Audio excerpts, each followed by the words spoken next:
сетевойға келген кезде әр адамның өзінің жұмыс істейтін, яғни командаға адам тартуының бір жолдары болады. Сондықтан әр адам сетевойды бастаған кезде өзінің сол жолдарын табу үшін барлық өзіне оңай, өзіне ыңғайлы түрлерін табу керек алдымен.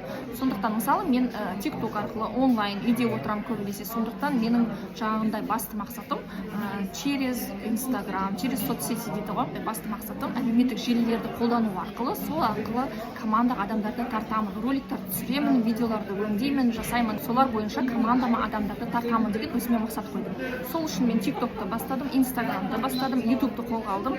Сондай әр адам өзінің кәсібін бастаған кезде, жеке кәсібін, жеке сетевойдағы жұмысын бастаған кезде әр адам өзінің жаңағыдай бір жолын табу керек. Сол үшін ол міндетті түрде кірісіп, өзіне қайсы жақын, өзінің, яғни ол живой адамдармен сөйлесу, араласу арқылы солай тартатын болса, ол оның сол жолы, сол оған оңай.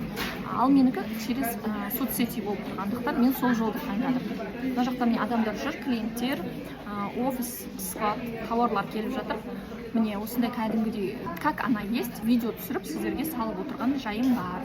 Менің командама келуге сіздерді шақырамын. Маған міндетті түрде подписка, лайк басыңыздар.